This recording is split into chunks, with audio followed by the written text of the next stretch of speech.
He's Nick. I'm Matt, and we're noobs with boobs. No, we're not. We don't have boobs. I do miss Molly. Everybody, it wasn't our like normal show because we had Molly on. We didn't talk about Phish a lot, but I think it's important to find people out there in the real world and then bring them in. I love having Molly on. I miss Giabi. He seems to be very occupied with his band right now, dude. Which is let me tell you something. About. They're all right. They're on something right there. I love that. Giabi's definitely on something. Our buddy Fluff is out there crushing it. Maya out there crushing it. Maya's not mildly crushing. I see him on Instagram all the time. Dude has like the craziest adventures. Who's Patty? We had him on the show in 1.0. What do you mean who's No, Patty? We never had Patty. We had this other dude. Patty was just like our number one. Paul. We never had Patty. I know we never had Pat on. Were we supposed to? We should. We could have. He's out there. Anything. He's out there living. I love it. I love everybody we've met. There's nobody that we've met where I've been like, that dude sucks. No. We've met. No.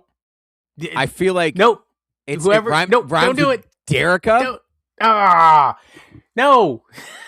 What? Just ignore. I don't even see her stuff anymore. Thank God. Just ignore it. It's and Maya, Maya's doing kind of like a different thing now. A lot more dancing, which is good. You know who I'm not seeing? I'm not seeing fucking Lot Boy George anywhere. Yorkie is not on TikTok. He should be. Dude's interesting. Yeah, he is interesting. Maybe I'll bring that up to him. What about you guys? You guys got any clips? What, like the family? No, the band. Oh, well, I've got some recorded clips, but like audio recorded clips, but that's nothing I'm going to post right now. It's not ready. It's really just for us listening back. You guys are Phoenix Freight, and at this point, you're sticking with that name. It's too late. That's not going. It's anywhere. Too late. Though, Freight spelled with a PH though? Yeah, it is. Yeah, but you only do one Phish song. No. I'm sorry. Excuse me. Phoenix is spelled with the PH. Now, see, I would spell Phoenix with an F. Yeah, Freight is with an F. I would be like, this is Phoenix. We do Back on the Train. And Meat Stick? No, but I kind of want to throw that in there now that we're doing Fire on the Mountain. I don't think anybody's doing that. So everybody out there, even though I think it's in a different key. You know what we should do? We should just like take one of your guys' like 20-minute like stupid loose jams, throw it on the background. You and I talk over it. That's our goal. Okay. By the end of March, which it's not, but the recording quality is not up to par for me. It doesn't have to be that great. It does. Doesn't put it on here. It'll be neat. What we should really do is get Connor and Seamus and Mike on here. Okay. Yeah, you're in charge of that. I don't know how to talk to reach out to them. I'm like a little intimidated by Seamus. Dude's too cool. What? He's too cool. You mean you're intimidated by Seamus? The name Seamus, And I don't actually think it's Seamus. I think it's Seamus. Okay. Hey, you want to talk about Phish for a little bit? We didn't talk about Phish a lot last week. Let's talk about Phish this week. Let's talk about the upcoming shows because they're coming. Everybody in the Phish sphere, which I use the term loosely on purpose, is really excited about the sphere, except for you and me. No, that's not true. There's a lot of people. No. When we had a couple of posts about issues that we had with the sphere, there was a lot of people, more than that, liked it. We're like, yeah, dude, F the sphere. So, no, I would not say that. But are they just jealous? No, I don't think it's jealousy. They're coming up and saying it's just a waste of money. The shows are not good. All right, so speaking of that, and listen, I'm excited for anybody that's going to go and see some new Phish. That's great. But in general, if we go back to the original Sphere shows, which is April 18th through the 21st. Well, we did the 18th already. Like we thumbed up, thumb downed it, remember? Yeah, I mean, so 4 completely different shows, custom visuals synced to the songs, immersive narrative across nights, which I think was going on. We were definitely getting like a narrative, which they love to do. Mm-hmm. Obviously visually groundbreaking. musically inconsistent, I would say, throughout those shows. So if we had like our buddy Trey on, I would ask him a question, which is how far and he wouldn't answer. Do you know the set list at Sphere? Are you on stage calling out songs, or do you know what you're going to play next? And if the answer is you know what you're going to play next, when did you decide that was what you were going to play? And I think the interesting thing is, like, yes, they're preset songs. I'd be like, man, if that's what you're doing with the preset shit now, yeah, go back, just keep it. Oh my God, on the spot. You're too mean. They used to put it together so much better if they were preset. So, anyways, night one, we've done this. We did. Let's just skip to night two. Let's skip to night two, 419, the real Phish night. Good. So for the good parts about this, strong flow, more traditional jamming, visuals started syncing better with the music themes. I don't know if that's true. I will say that night two, Trey, I think that they had some sound issues the whole time, and by night four, they had kind of ironed them out a little bit better. But night two, Trey's like rig didn't sound perfect. I would start there. I would say that the most positive thing that they got out of the Sphere was the new sound stuff that they brought on tour now. I think that's definitely helped them. In-ear monitors. Yeah, we got the Menken. We got Han Solo and Carbonite. Yeah, that's exactly what that looks like. How many times am I going to tell that joke? I don't know. Till the end, dude. You're going to continue to tell that show. I hope that, he should switch it up, right? His mom didn't make just one thing. She could keep making them. And so that's a lot of work. She's an older lady. She's an artist. It's passion. It's love. There must be more of them. It wasn't the first time she did that. So on night two, not so great things. Still no true deep jam centerpiece. There's no jam centerpiece. Some fans did say they felt like normal Phish plus giant screens. Early realization this wasn't going to be a jam heavy run. It just wasn't. We got open up with Free. Ooh, big surprise. I'm going to play for the band or for the audience instead of thumbs up, thumb down. Okay. And Free is for the audience. They play it for the audience. For the audience. Yeah. MoMA Dance. That's for the band. Axilla Part 2. That is for the audience. Mercy. That's for both. I think that's for the band. I think that's for both. I love that song. You think it's for Paige specifically? And when he's at the Sphere, it is Plage the whole time. Let me tell you something, Paige. I'm watching you, buddy. I love you, man. Coming up with a bathtub gin. I think that's for everybody. Yeah, that is a for everybody song. Theme from the Bottom for Fishman specifically. Telling you, somebody told me that's like a pervy little song. I love it. A Split It Open and Melt that went nowhere. So, what I did over the weekend, their melts are garbage lately. I'm always waiting for something so tasty, super groove heavy. Nothing. You go into space fucking cadet land. It's just space. Was the Jump Truck 2013? Yeah. Dude, that might have been the last true true melt. Groove Split open and melt. Remember it was like just super groove heavy for like the longest time? Oh my God. I know. Yeah. Now they're into fucking nowhere land. It's just noises and sounds. Well, that's what I call a type 3, which is just noise, which is cool, but every time you play Split Open and Melt, type 3 is like, We'll just call it spherical.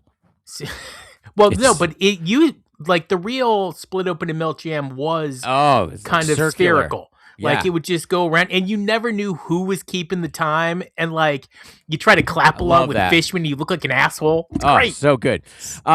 Set 2, Wave of Hope. That is the band.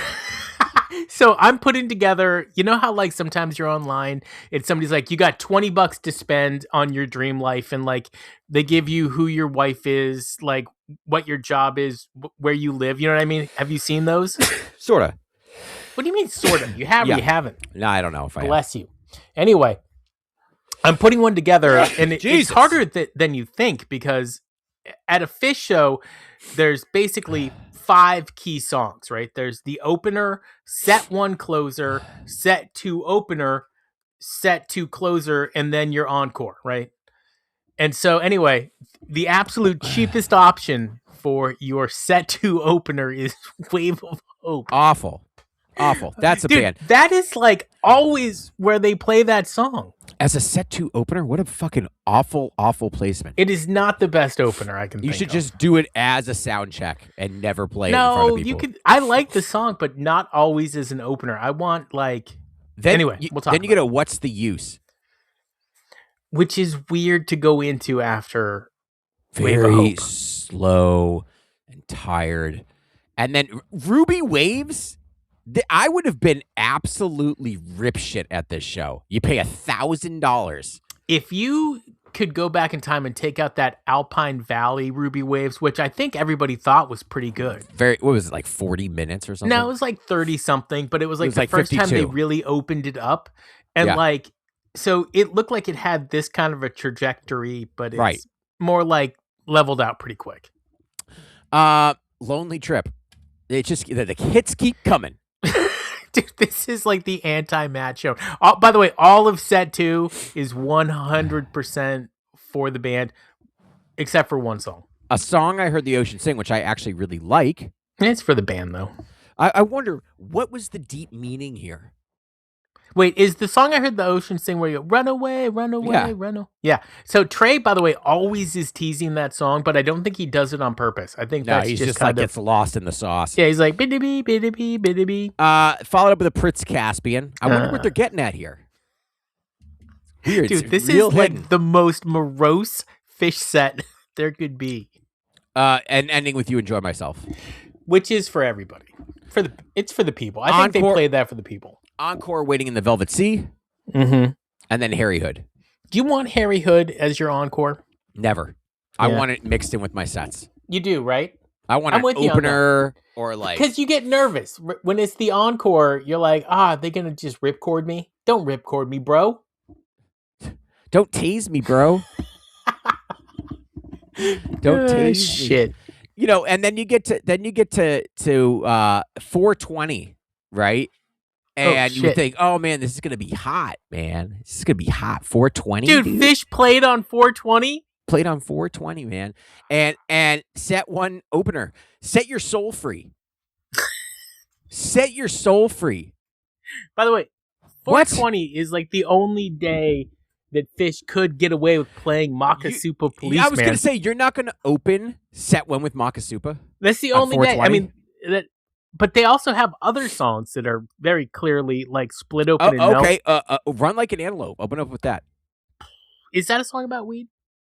That's... How many songs are about weed? I don't know. With them, I have no idea. Then you get Tube. When you look at Tom Marshall, are you like, this guy's high? When I look at Tom Marshall, I see a CPA. Like he's going to tell you about your taxes? Yeah. And then remove his hair because it looks like Lego hair. He and I, like, I do need to find out where he gets haircuts because I get such bad ones. But you have Squatch head. I have the same hair as Tom. You have Squatch hair. I told you the top of your head looks like the top 50 feet of Mount Everest, where it sort of curls over. Jesus. Pillow Jets or Stash? You know, I like Pillow Jets. That is so funny to me. I like the actual song itself. Is there any song that we both like and both hate? I think there's a lot of songs we both like. I don't think there's a lot of songs we both don't really enjoy. Followed up with Steam. That's one we don't like. I don't like it. You like it. You're like, dude, they get to do the Steam. Watch it come out. I mean, I feel like they wrote a song just to use an effect. Yeah, they did. Mountains in the Mist. I wonder what the theme is here. Wait, what are you hinting at when you say that? What is the theme? Well, the last one was fucking waves. Okay. The sea. Steams, Mountain in the Mist. Pillow Jets. Tube. Then we come up with a Taste, which definitely didn't hit the jam charts. Your favorite song, though. I do love this song. I just hate the way they play it now. It's so lackluster. Remember when it just fucking flew, dude, and it was in your face? It was always your song. Never mind. I love Taste. 46 Days has always been my song. I don't get it. This one was not, Especially when Nicole ran out. That's exactly right. Six Sigma. Sigma Oasis to open set 2. If it wasn't the title track of the album, would you like it more? No, I wouldn't like it at all. I really don't like Sigma OA. I find myself enjoying it, but I'm like, oh, this is what you name the album after? You need to then explain to me what the Sigma Oasis is. Followed up with Fuego. I do like this song. I know you do. Man, when they start yelling Diego. Yeah, that's where you lose me. That is the moment you lose me, actually. I always think of that. What's that stupid Vlad show? the Impaler. I'm a fucking idiot. I think it is about being a dad. Did you ever see the movie Forgetting Sarah Marshall? Of course. All right, so that part where Vlad the Impaler, he does that when he's writing the song about Dracula.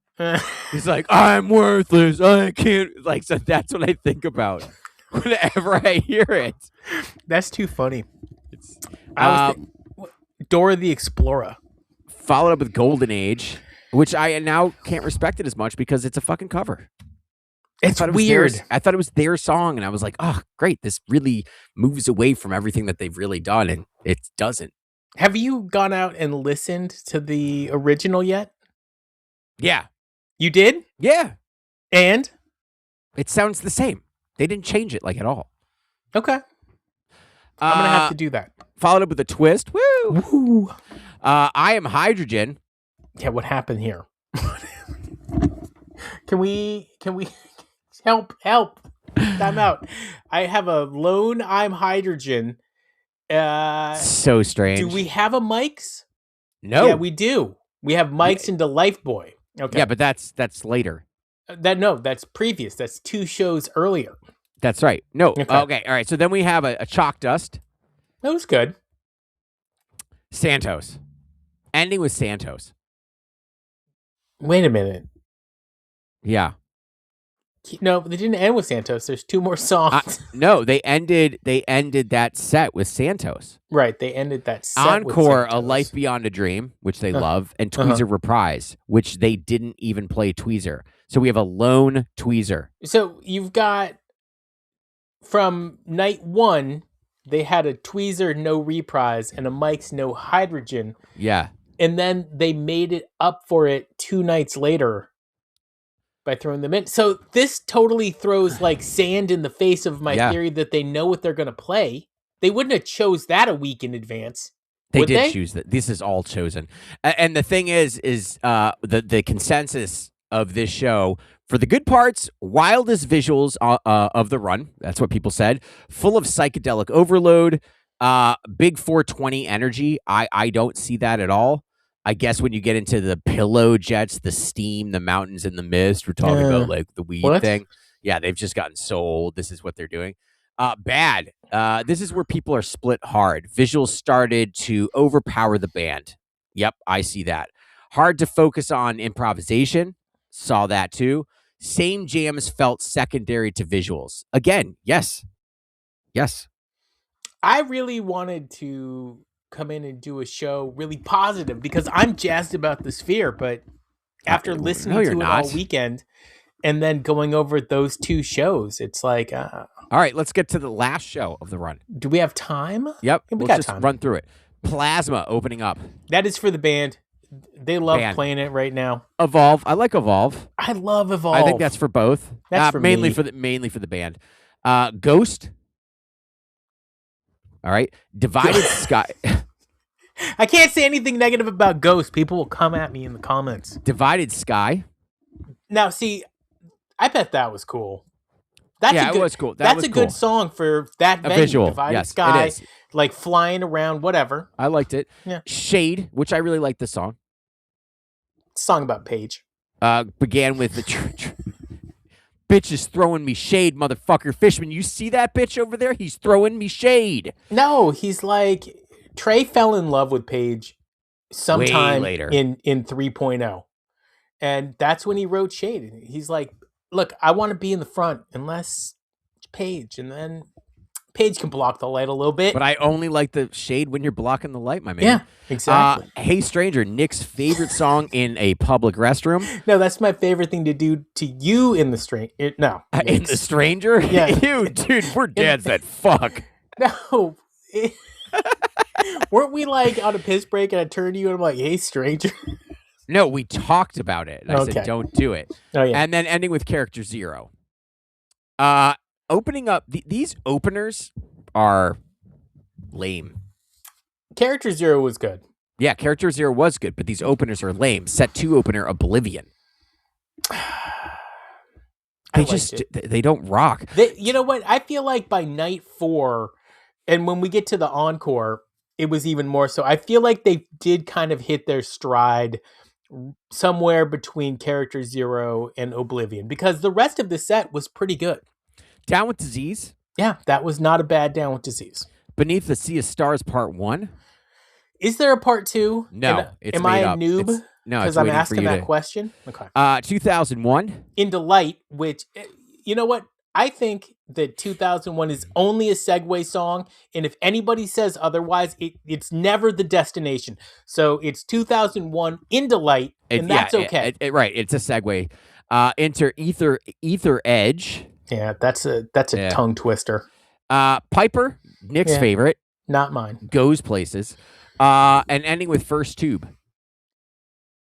Wait, is First Tube the one where Trey holds up the guitar? Yes. Yeah. And in this one, the guitar held him, which was weird. I'd never seen that before. Encore, More, and Slave to the Traffic Light. All in all. Okay.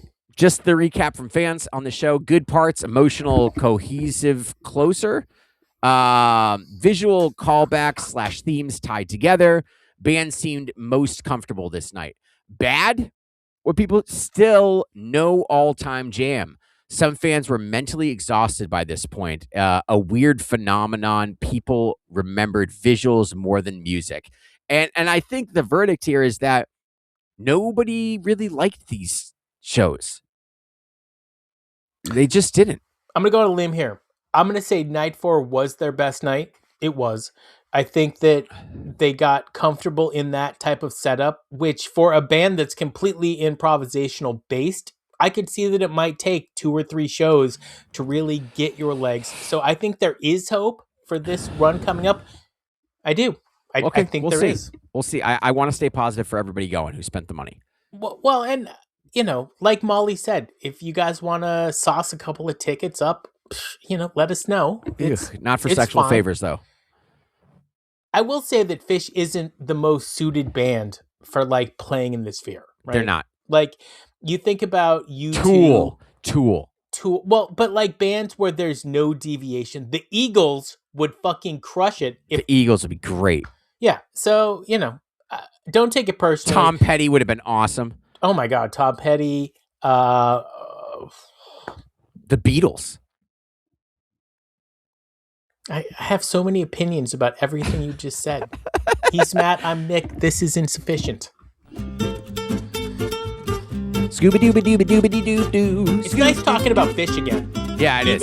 Even if it was like a real, like, I wanted to have like a nice, happy podcast, and we just didn't get next Wednesdays. Wednesdays will bring the positivity in. Yes. Right? Like fucking sunshine and rainbow. Right. Hump day, sunshine and out of your butthole. Dude, we're dads. If you know what I'm saying.